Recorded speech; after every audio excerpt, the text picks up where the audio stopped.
Good morning to all of you बेटा। आज हम हमारे +1 क्लास की इतिहास की पाठ्य पुस्तक के लेसन नंबर 4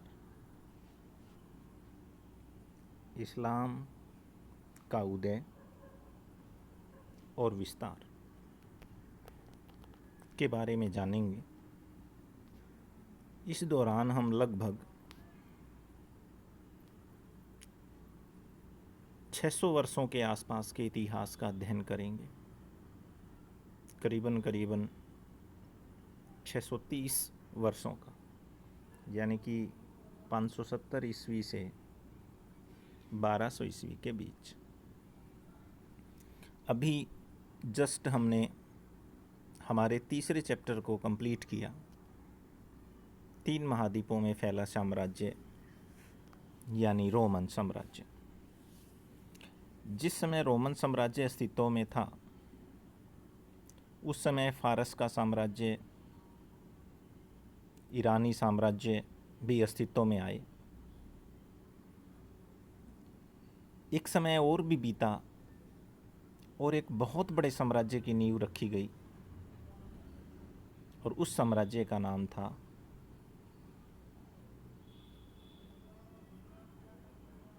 इस्लाम साम्राज्य। इस इस्लाम साम्राज्य तक जाने से पहले हमें इस्लाम के बारे में जानना आवश्यक है कि ये इस्लाम क्या था। ये इस्लाम इस दुनिया में कहाँ से आया,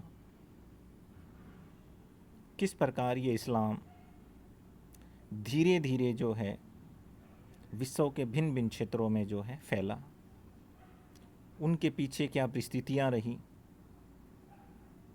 क्या संभावनाएं रही, जिसकी वजह से अरब प्रायद्वीप में शुरू होने वाला इस्लाम साम्राज्य वैश्विक स्तर पर एक बहुत बड़े साम्राज्य का कर्ता धर्ता बना और इस विश्व को उसने बहुत कुछ दिया। इस पाठ में हम उसका उदय, उसका प्रचार प्रसार, उसका एक साम्राज्यवादी रूप, उसका राजनीतिक केंद्र बिंदु, जो ऐतिहासिक जो गतिविधियां चल रही थी, वो उन सभी चीज़ों के बारे में जानेंगे कि किस प्रकार की जो है परिस्थितियां वहाँ पर चल रही थी। वो जो परिस्थितियां हैं वो कैसे अस्तित्व में आई। आज हम 21वीं शताब्दी में प्रवेश कर चुके हैं और अगर आज के टाइम में भी अगर हम देखें तो पूरे विश्व में कम से कम 1 अरब मुस्लिम लोग मौजूद हैं। कितने अरब हैं? 1 अरब। और ये एक राष्ट्र में नहीं है, भिन्न भिन्न राष्ट्रों में, और बहुत से राष्ट्र तो एट प्रेजेंट में ऐसे हैं जो पूर्णतः मुस्लिम राष्ट्र हैं, जैसे इराक, ईरान, कुवैत, यूएई यानी कि यूनाइटेड अरब अमीरात, Pakistan, Bangladesh, Kazakhstan, Afghanistan, Kyrgyzstan, Uzbekistan, ऐसे कम से कम 50 से भी अधिक ऐसे राष्ट्र हैं जहाँ पर मुस्लिम बहुल लोग रहते हैं। जबकि अगर इनका पहनावा देखें, हम इनके तरीके देखें, इनकी भाषाएं देखें, तो वो सभी से अलग हैं, भिन्न भिन्न प्रकार की हैं। तो वो ऐसी कौन सी परिस्थितियां थी जिसके कारण ये लोग अलग अलग रास्तों पे चले ये इस्लाम आज दो भागों में बटा हुआ है। एक वो जिसे शिया मुस्लिम बोला जाता है, दूसरा वो जिसे सुन्नी कहा जाता है, शिया और सुन्नी। जबकि इसकी शुरुआत हुई थी जब इस्लाम की, तो ये दो संप्रदाय यहाँ पर नहीं थे। तो वो कौन सी परिस्थितियाँ, हम उनके बारे में भी इसके अंदर क्या करेंगे, अध्ययन करेंगे। रियलिटी ये है कि इसका जो उदय हुआ वो कहाँ हुआ, अरब प्रायद्वीप में। कहाँ हुआ, अरब में। लेकिन वहाँ से ये मध्य एशिया में फैला, उसके बाद अफ़गानिस्तान तक ये चला गया, मिस्र, वहाँ तक ये जो है पहुँचा। तो ये कोई छोटा जो है क्षेत्र नहीं था। तो हम करीबन 570 से लेकर के 1200 ईस्वी के बीच जो राजनीतिक सांस्कृतिक जो है बदलाव इस इस्लामी समाज के अंदर आए, उसके बारे में जानेंगे। अगर हम यहाँ इस्लाम शब्द का अगर इस्तेमाल कर रहे हैं तो ये केवल एक धर्म के लिए इस्तेमाल करेंगे, तो फिर इस शब्द के साथ क्या हो जाएगा, हम ये कह सकते हैं कि न्याय नहीं कर पाएंगे। ये वास्तव में कोई एक धर्म नहीं था, बल्कि ये एक क्या था, पूरा समाज था। क्या था बेटा, ये पूरा समाज था। इसकी एक क्या थी, संपूर्ण संस्कृति थी, एक कल्चर था इसका। और इस कल्चर ने पूरे विश्व को क्या किया है, प्रभावित किया। ऐतिहासिक दृष्टि से अगर हम देखें तो इस्लाम जो है वो एक बहुत उच्च कोटि का क्या था, साम्राज्य था। इसका उद्भव जो हुआ, उस उद्भव के लिए जो है किसका इस्तेमाल हुआ था, धर्म का ज़रूर इस्तेमाल हुआ था। इस्लाम साम्राज्य जो है खड़ा हुआ, तो सबसे पहले जो इस्लाम है वो किसके ऊपर उसकी नींव रखी गई थी, धर्म के ऊपर रखी गई थी। हालांकि हम ये नहीं कह सकते कि गैर मुस्लिम इसके भाग नहीं थे, गैर मुस्लिम भी जो है इसके क्या थे, भाग थे। हम ऐसा नहीं कह सकते। अब बात आ जाती है कि ये जो इतनी जो बातें हम कर रहे हैं इस्लाम साम्राज्य की, वो हमें मिलता कहाँ से है। तो हमारे पास बहुत से ऐसे घटनाक्रम होते हैं, बहुत सी ऐसी घटनाएं होती हैं लिखित रूप में, या फिर कोई हमें साक्ष्य मिलता है, उनके आधार पे जो है हम इतिहास का क्या करते हैं, पुनर्निर्माण। इतिवृत्त का मतलब होता है, इतिहास का क्या मतलब होता है, इतिहास का क्रमबद्ध वर्णन। क्रमबद्ध का वर्णन होता है साल दर साल, जैसे 1800 के बाद 1801, 1802, 1803, इस तरीके से। मतलब क्रमबद्ध इतिहास का जो है क्या करना, वर्गीकरण करना, क्या कहलाता है, इतिवृत्त। अब इन इतिवृत्तों में क्या था, हमारे पास जीवन चरित्र थे जिनको सीरा बोला जाता था, पैगंबर मोहम्मद के कथनों का संग्रह था जिसे हदीस भी कह देते थे। क्या बोल देते थे, हदीस या अधीत। उसके बाद जो कुरान थी उसके ऊपर जो टिकाएँ लिखी गई जिसे तफसीर कहा जाता था। अखबार यानी कि जो प्रत्यक्षदर्शी, जो आंखों देखी हुई चीज़ होती थी, जिसे हम अपनी जो भाषा थी उसमें क्या कहते हैं, आख्यान। इसके अलावा कागज़ के ऊपर जो उस समय की जो सूचनाएं लिखी गई थी, वो जो सूचना दी जाती थी, वो सारी की सारी जो हमें उस टाइम पर क्या है, मिली है। इन सारी चीज़ों के आधार पर जो इतिहासकार होता है, जिसे हम पुरातत्वविद कहते हैं, जो प्राचीन जो तत्व उसे मिले होते हैं, उनसे जानकारी हासिल करके वो इतिहास का क्या करता है, निर्माण करता है। और उस समय की जो भाषा थी वो क्या रही थी, अरबी। ये देखिए, जितनी भी अर्ध साहित्यिक जो रचनाएं थी वो किस भाषा में लिखी गई थी, अरबी में। और उसके बाद इसका किस में अनुवाद किया गया था, अंग्रेजी में भी इसका क्या हुआ था, अनुवाद हुआ था। इसके अलावा भी बहुत सी ऐसी चीज़ें हैं जो हमें जानकारी देती है। वो कौन से थे, दस्तावेज जिसे हम बोलते हैं। दस्तावेज क्या होता है, जिस समय जो राजा होता है वो समय समय पर जो है अपने आदेश, अपने कानूनों को जो है जनता में क्या करता है, प्रचारित करता है। तो उन लेखों के खंडित अंश हमें मिले हैं। सरकारी आदेश है या निजी पत्र व्यवहार है, ये भी इतिहास के लिए क्या हो जाते हैं, बहुत महत्वपूर्ण है। इसके अलावा हमारे पास यूनानी और अरबी पेपाइरस, ये हमने मेसोपोटामिया में भी पढ़ा था कि पेपायरस का जो पौधा होता था एक सरकंडे का होता था, उसके पत्तों के ऊपर जो है लिखा जाता था। तो ये वही है पेपायरस। गेनिज़ा ये एक अभिलेख है, वहाँ से भी हमें जो है मिले हैं। इसके अलावा पुरातत्व यानी कि उजड़े हुए जो महल है उसकी खुदाई करते हैं। मुद्रा शास्त्रीय यानी कि जो सिक्के होते हैं उनका अध्ययन किया जाता है। और पुरालेख जो शिलालेख हमारे पास होते हैं उन सभी का हम क्या करते हैं, अध्ययन करते हैं।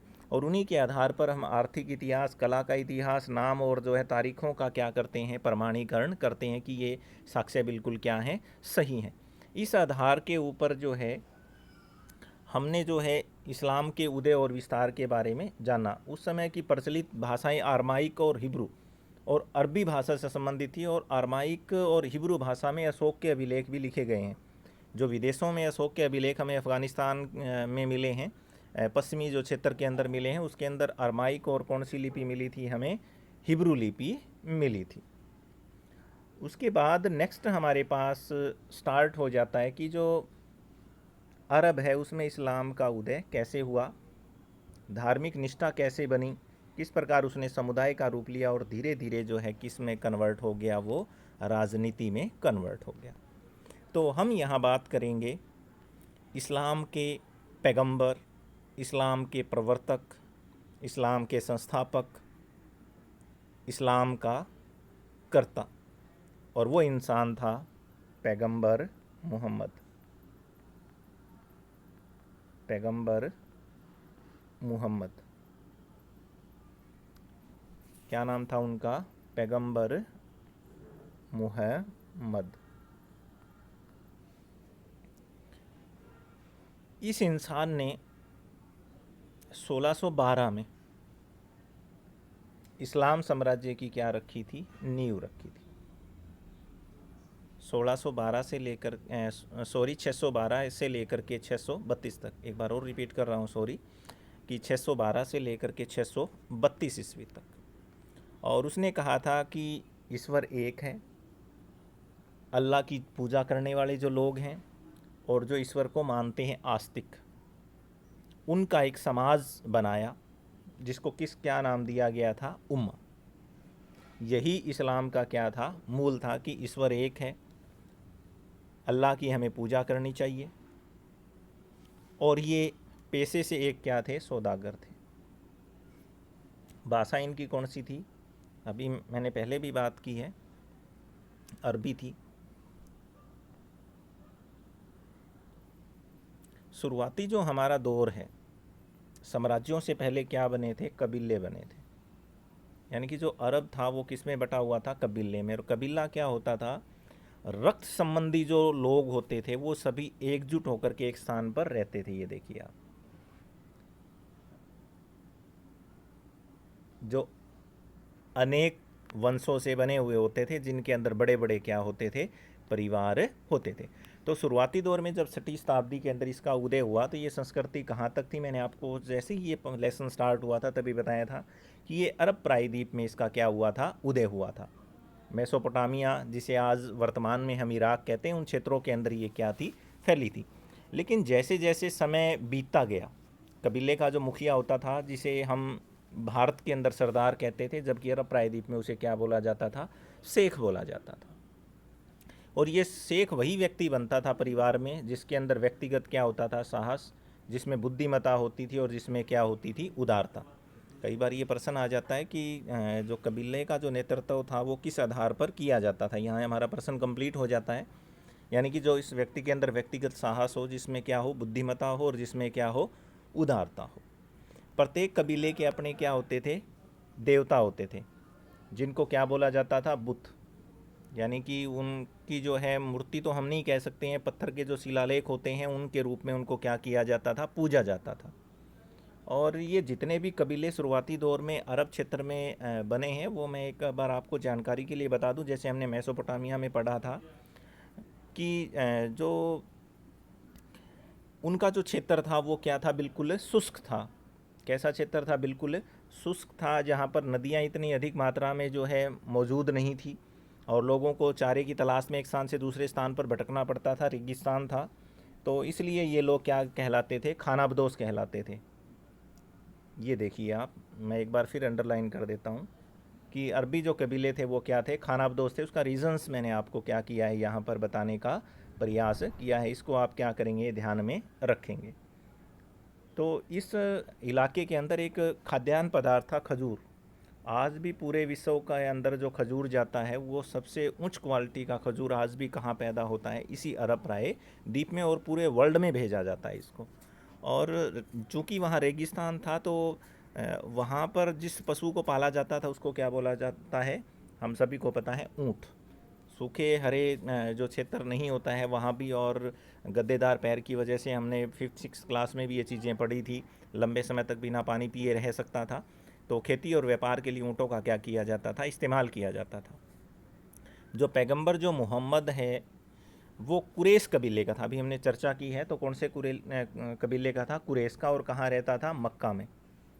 और वहाँ के धर्मस्थल पर इन लोगों का क्या होता था, नियंत्रण होता था। और वहीं पर जो है काबा, इनकी एक बहुत प्रसिद्ध जो है जगह है, जैसे कि ईसाइयों की तो कहाँ है, यरूशलेम में है। ऐसे ही जो है मुस्लिमों की कहाँ पर है, मक्का के अंदर है, काबा में। और मक्का के बाहर के लोग भी जो है काबा को क्या मानते थे, पवित्र मानते थे, और उसमें अपने किसको रखते थे, बुतों को, जिसकी वो क्या करते थे, पूजा करते थे। और साल में एक बार जो है इबादत करने के लिए वहाँ पर यात्रा पर जाते थे। और मक्का की यात्रा को क्या बोला जाता था, हज बोला जाता था। कोई भी व्यक्ति अगर मक्का जाता था तो उस यात्रा को क्या बोला जाता था, हज बोला जाता था। और ये स्थान इसलिए भी इम्पोर्टेंट था कि यमन और सीरिया के अंदर जितना भी व्यापारिक मार्ग होता था, जितना माल जाता था, वो इसी क्षेत्र से होकर के गुजरता था। इसलिए जो इस शहर का महत्व भी क्या हो गया था, बढ़ गया था। और यहीं पर जो है फिर उस मस्जिद का क्या हुआ, निर्माण हुआ। और जब तीर्थ यात्रा और व्यापार होता था तो बहुत से लोग यहाँ पर एक दूसरे से क्या करते थे, बातचीत करते थे। फिर वहाँ आपस में उनके रीति रिवाज, जो उनकी संस्कृति होती थी, उनको बांटने का क्या मिलता था, मौका मिलता था। और बहुदेववादी था, ये हमने पहले भी पढ़ा है कि जैसे अगर हम हिंदू धर्म की बात करें तो उनके देवी देवता भी क्या हैं, बहुत ज़्यादा हैं। तो ऐसे ही अरब कबीले के अंदर भी देवी देवता क्या होते थे, बहुत ज़्यादा होते थे। मूर्तियाँ और इबादत गाहों के साथ उनका लगाव क्या होता था, बहुत मजबूत होता था।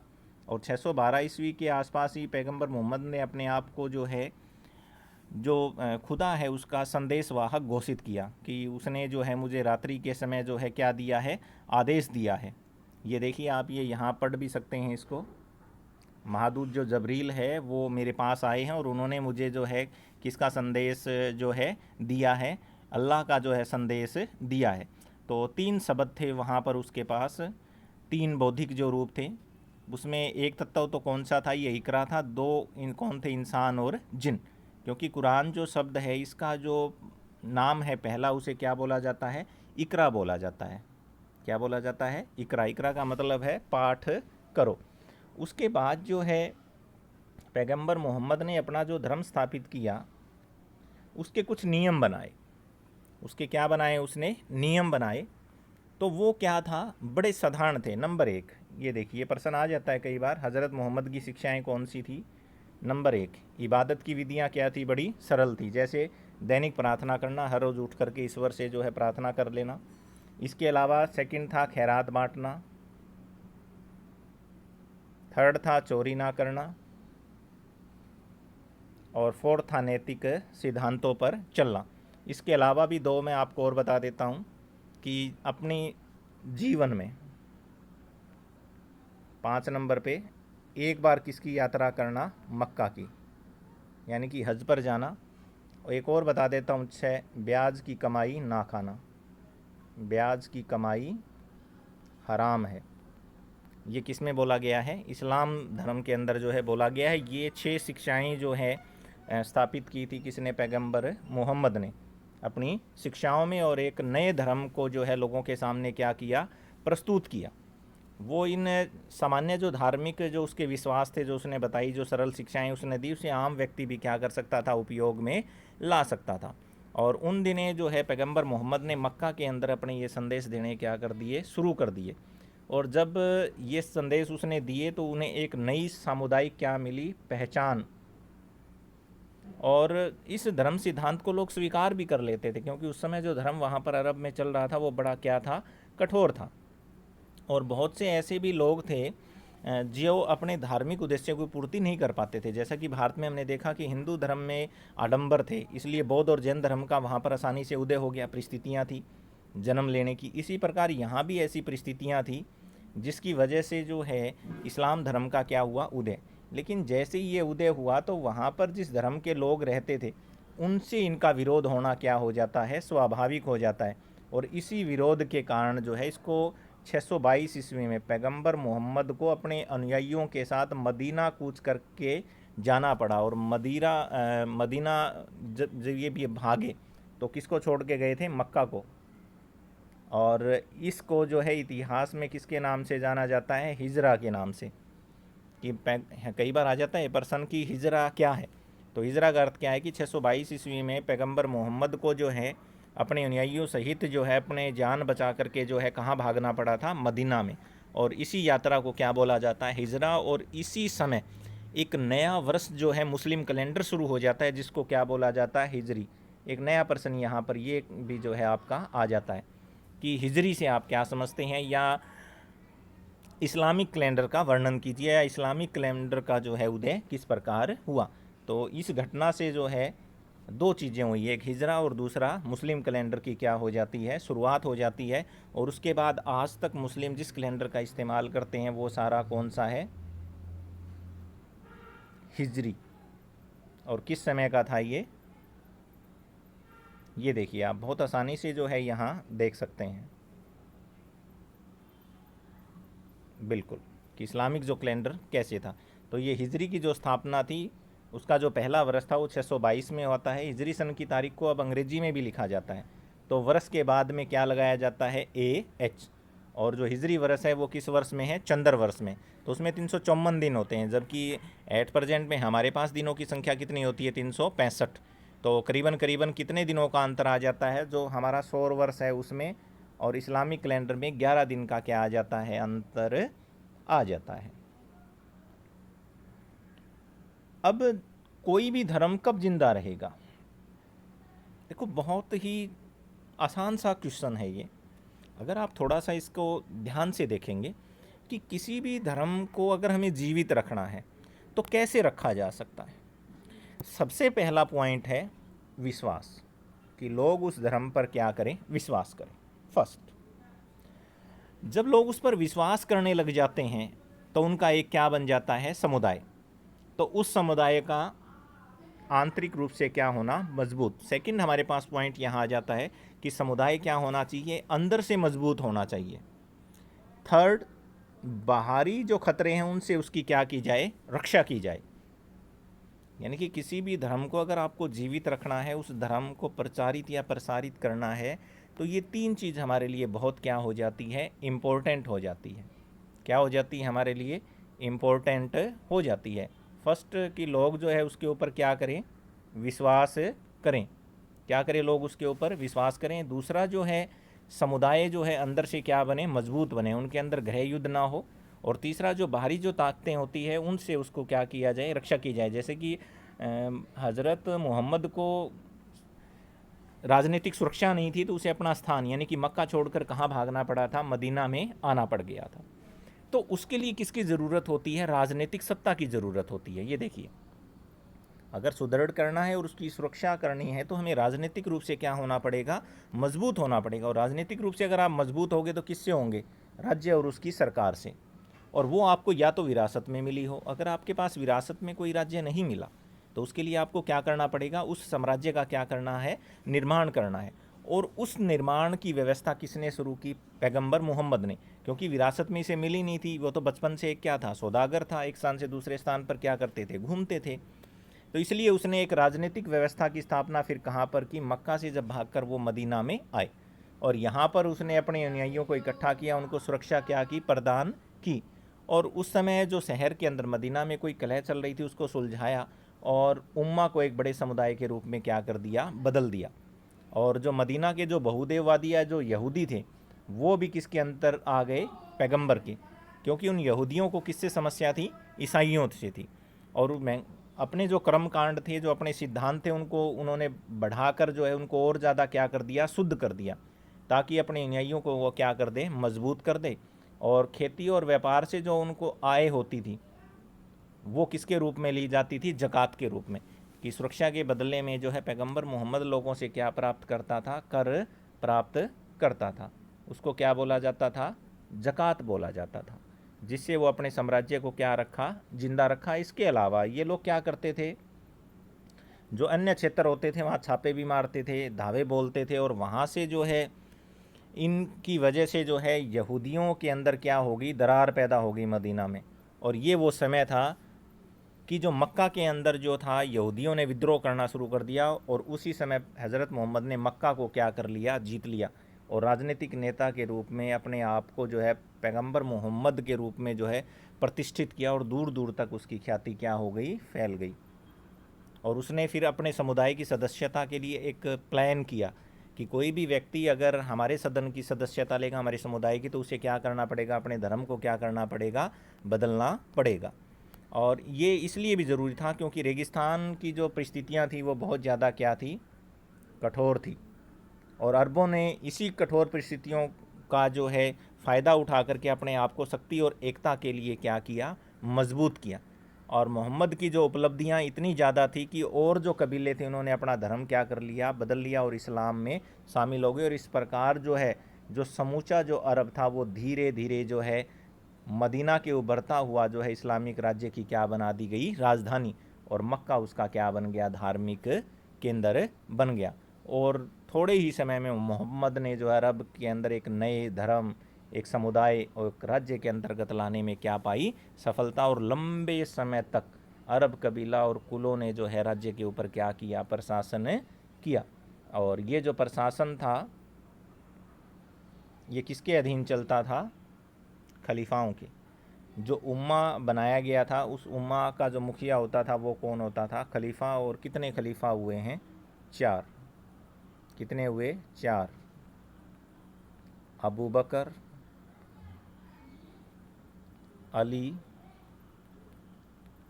उस्मान। ये तीनों बहुत ही जो है महत्वपूर्ण थे, जिन्होंने इस्लाम जो है साम्राज्य को जो है प्रगति के पथ के ऊपर क्या किया था? अग्रसर किया था इन सभी ने मिलकर के। इसमें हम बात करते हैं खलीफाओं की, तो ये देखिए आप, पैगंबर का जो है मोहम्मद का जो है देहांत हो गया 632 में, और इतने बड़े साम्राज्य को कैसे रखा जाए? कोई ऐसा जो है उत्तराधिकार का कोई नियम यहाँ पर नहीं था। ये देखिए, राजनीतिक सत्ता उत्तराधिकार का कोई भी स्थापित नियम नहीं था। इसलिए नए व्यक्तियों को यहाँ पर क्या हुआ? मौका मिला, और एक संस्था का निर्माण हुआ जिसे क्या बोला जाता है? खिलाफत। और उसमें समुदाय का जो नेता था अल ओम अमीर अल मोमनीन, वो पहला यहाँ पर खलीफा बना। और उसके बाद में 4 खलीफाओं ने 632 से 661 में पैगंबर के साथ अपने गहरे जो है नज़दीकी जो संबंध थे उनके, उसके आधार पर जो है शक्तियाँ क्या कर ली? स्थापित कर ली। तो 2 नियम थे खिलाफत के। एक तो कबीलों के ऊपर नियंत्रण कायम करना, जिसको मिलाकर किसका निर्माण हुआ था? उम्मा का। और दूसरा था इस उम्मा को नियंत्रित करने के लिए राज्य के लिए क्या जुटाना? संसाधन। लेकिन मोहम्मद के मरने के बाद जो है बहुत से इस्लामी राज्य उससे क्या हो गए थे? टूट गए थे। क्योंकि दूसरे जो खलीफा थे वो इतने ज़्यादा महत्वपूर्ण नहीं थे, उनका व्यक्तिगत जो प्रभाव था वो लोगों के ऊपर इतना नहीं था। तो फर्स्ट जो खलीफा था अबू बकर, इसने बड़े अभियान चलाए, बड़े विद्रोहों का दमन किया। उसके बाद में दूसरा जो खलीफा था उमर, उसने भी उम्मा की सत्ता का क्या किया? विस्तार किया। और विस्तार के लिए व्यापार और करों से होने वाली आय के बल पे नहीं चलाया जा सकता, और इसलिए फिर उसने जो है छापे से, लूटमारी से भी जो धनराशि क्या की? प्राप्त की। इन्होंने बाजेटाइन साम्राज्य है या सासानी यानी कि ईरान के साम्राज्य को भी क्या है? जीतने के लिए क्या किए? प्रयास किए। और धीरे धीरे इसी के कारण जो है इनके पास क्या बढ़े? संसाधन बढ़ गए। उसमें 2 महत्वपूर्ण थे, बाजेटाइन साम्राज्य और ईरान का साम्राज्य। बाजेटाइन साम्राज्य ईसाई मत को प्रचलित करता था, जबकि जरतुश धर्म को कौन प्रचारित कर रहा था उसमें? ईरानी साम्राज्य। ये देखिएगा आप इस मैप में बहुत अच्छे से जो है इन चीज़ों को क्या कर सकते हैं? देख सकते हैं। ये है बाजेटाइन साम्राज्य। ये मिस्र का जो क्षेत्र है, जेरूसलम, सिकंदरिया, लीबिया, ये सारे के सारे जो क्षेत्र अगर आपको दिखाई दे रहे हैं, ये जो देख रहे हो आप, दिख रहा है ना, हिजाज़, मक्का, मदीना, यमन, ये शुरुआती पैगंबर मोहम्मद का जो है इस्लाम था, जो शुरुआती दौर में था। उसके बाद में ये जो क्षेत्र आपको सारा दिखाई दे रहा है, ये मैं कवर कर रहा हूँ तीसरी बार में, ये सारा उसके बाद का है।